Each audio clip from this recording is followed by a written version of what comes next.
Hi everyone, this is my data overview. My name is Virginia Tyson. I teach at Pierce County High School in Blackshear, Georgia, and I am a physical science teacher.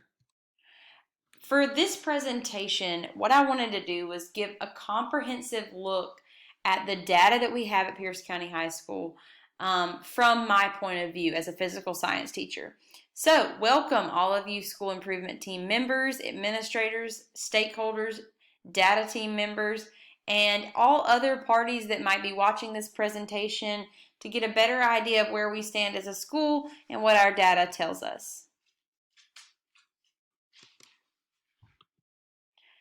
So the first thing I wanted to talk about was our demographics at Pierce County High School as far as students goes. So by percentage and gender, we have males and females. You can see males are the blue line.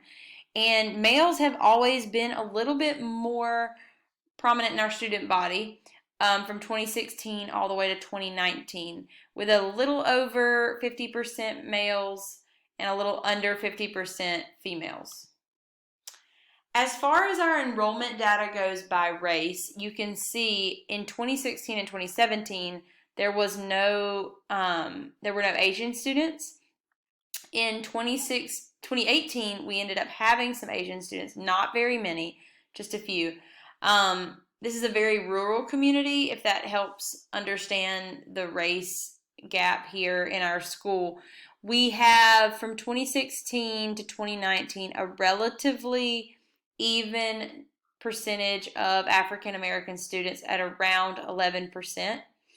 And our Hispanic students are a little bit lower than our African American students, but are coming up to even with our African American students in last year's data from 2019. And that is because we are a very rural population. We have a lot of migrant students who may come in with families working around the area in farming and agriculture. By subgroup, you can see we have very few limited English proficient students in our school, which is quite shocking considering the amount of Hispanic students that we do have and Latin American students. The one thing that stands out to me here is the large number of eligible for free and reduced meals. Our school is not a Title I school, but this does give you some sort of a way to understand that we do have a lot of poverty in our area, and we do have a lot of economically disadvantaged students. So that's going to come into play later when we look at test scores. We do have an average of about 10 or 11% students with disabilities. That is rising, as you can see, from 2016 all the way to 2019, and that will probably have an effect in the future on our scores. So then I wanted to look at graduation rate. How well do we produce these students over 4 years? So over 4 years' time, you can see that we've had a little bit of a trend, and then we have some things that don't follow the trend lines. So as you can see, our Hispanic students have a pretty even graduation rate across the board. It's about 85 to 90% all the way from 2016 to 2019. African American students did really well in 2016, 2018, and then 2019, but you can see in 2017 we experienced a dip.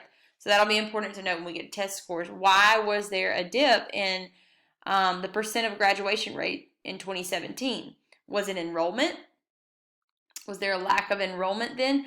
Or did we have a higher dropout rate? Those are things to think about when we look at 2017. And of course, our white students a little bit lower performing than our Hispanic students, which is quite shocking. And that could be due to dropout rate. Dropout rate is highest among our white students at Pierce County High School. So these are some really telling signs as far as how students make it over a 4-year period. All right, so let's look at teacher demographics. We've looked at students, so we have teachers by ethnicity and teacher years of experience. What you can see here is in 2016 and 2017, we had maybe 1 or 2 African American teachers. We have no Hispanic teachers, and the majority of our teachers are white, at least out of about 60 to 65 teachers right here a year. You can see that the majority of them are white. Now we, I think, have 2 teachers that are currently in our system. Our school. Now, if you look at years of experience, this is something to follow. Back in 2016, there were a lot of people with 6 to 15. You can see that the number of new teachers, or with 0 to 5 years of experience, is increasing. And this is kind of interesting with test scores because as new teachers come in, we see new teaching practices, new strategies. But one thing you notice is the teachers who have been in the profession for at least 25 years declines from 2016 to 2019. So we're going to look at the student achievement data now for physical science. Because I teach physical science, it is easy for me to look at this data and pick it apart and show you exactly what I think it means and where we can improve. So in 2016 through 2019, first I want to point out the number of students. As far as number of students, you can see we start out at 279, then go to 254, and then we have a major drop, and there's a reason for that drop. We'll talk about it later. But in 2018, we began offering a remedial physics course for lower performing students because we saw in 2016 and 2017 this blue band of beginning learners was very large. We don't want our students to be performing at the beginning level because that is not passing on the EOC milestones. So what we want is to grow this green band and decrease the blue band. We want the green band to be as large as possible. So in 2018, we decided, hey, let's take these students, put them in a remedial physics class, give them more of a background in order to develop that prior knowledge so that when they get to physical science, they are not lost. So we just want to develop a background in physical science so that they don't miss out. Maybe in middle school, they didn't have as strong of a physical science background. But you see, distinguished was highest in 2017. We had the most percent of distinguished, and then it's getting lower. So this is something we definitely want to work on. It is great that we have a huge band of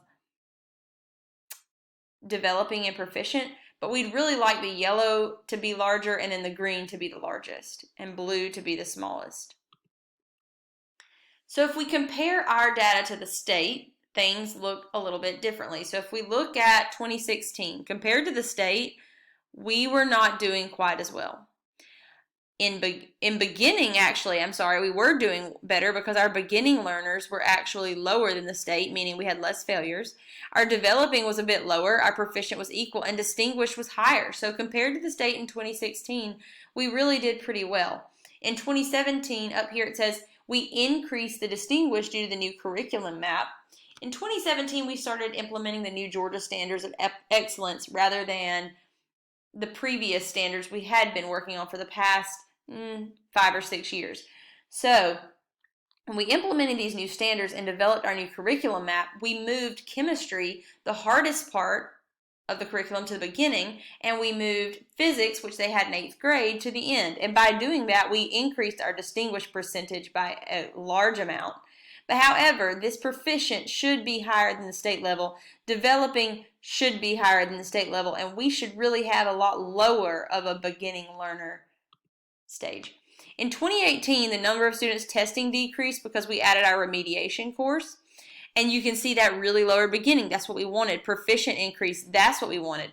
And these are really good scores. Could we have more move from developing to proficient and some of these proficient move to distinguished? Yes, and that would be awesome.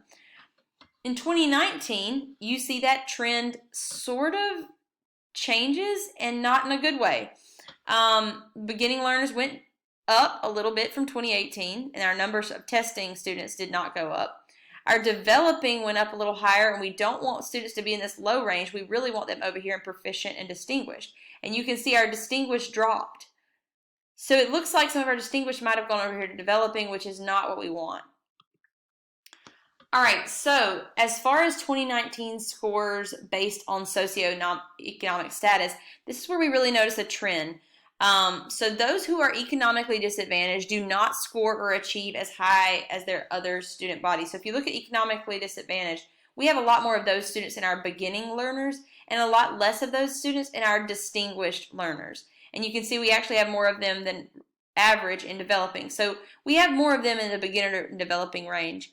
And this is probably we have our economically disadvantaged students have a much greater presence than the average in the beginning learner range and the developing. And that would not be good. The beginner learning phase is failing, and we definitely don't want that. Could this be related to math and science proficiency in lower socioeconomic status? Students, there are a lot of math standards in the physical science, or could it be to something like attendance? What's causing these students such a problem? So, if we look at attendance, we notice that chronic absenteeism is highest among our economically disadvantaged students. They often have more than 15 absences, and when you miss more school, you are not learning. So, or these students don't probably have the tools at home to learn if they miss school. Some of them miss the bus and can't get there. Some of them don't have parents to bring them. So you can see chronic absenteeism, missing more than 6 days, is usually led by our economically disadvantaged students. And lower attendance equals less class time. Less class time equals less engaged learning, lower performance on high-stakes testing, and we just really need to find ways to get these students' attendance higher and get these students to school so that they can be present during our learning process. So our strengths, we reworked the science curriculum. Our classrooms now include remediation classes for students who need additional learning supports in math and science prior to beginning physical science. We have a new curriculum map and using our Georgia Standards of Excellence. We did that in 2017. And that new map includes teaching more difficult and new content at the beginning of the year so that we can engage students at a higher level and don't lead them to burnout in the end of the year. Weaknesses. We have poor attendance data, especially from economically disadvantaged students, which are leading our beginning learner section. That decreases our distinguished learning scores between 2018 and 2019. And we had an increase in beginning and developing learners, which we do not want between 2018 and 2019. So here are our questions. Looking at our weaknesses, we have poor attendance data, especially from economically disadvantaged students. So here are some thoughts. How can we improve the attendance of our low socioeconomic status students? And how can we improve their milestone scores? Could some technology be used at home? Could we send iPads home? Could we have, just in case those students can't make it to school? We had decreases in distinguished scores between 2018 and 2019. So my question is, what instructional practices can we implement to accelerate learners from our proficient students? Can we get students from that proficient range up to distinguished? And also we saw an increase in beginning and developing learners. So on that same note, how can we use technology to engage beginning and developing learners in higher order thinking activities that increase their science understanding and improve scores? Maybe we send some technology home with them so they can use it after school. Maybe we have after school tutoring programs where we can use technology and engage them in learning outside of the classroom. So we can use technology in all three of these areas. We can send technology home with students so that chronic absenteeism at least doesn't affect them as much because they can do some of their work at home, distance learning. We can use technology to push students who may have extra time at the end of class from that distinguished to proficient to distinguished range. We could also use technology to bring students from beginning learners up to developing and proficient. So these are some of the sources I used to gather our Pierce County High School data. I used SLDS that gives longitudinal data over several years. I used the CCRPI index to see our scores over 2018 and 2019 and give more insight into that. Georgia Insights also broke down the score by domain into which areas had the most trouble for students. And the Georgia Department of Education offered several good attendance and dropout graduation rate data and testing data over the past few years. So this is just a comprehensive overview of the data at Pierce County High School, and I hope this engages you and encourages you to participate in our data team so that we can take these simple strengths and weaknesses that we've just noticed and use technology and use teacher engagement and use professional learning to better improve and make our school the best school that it possibly can. Thank you so much and have a great day.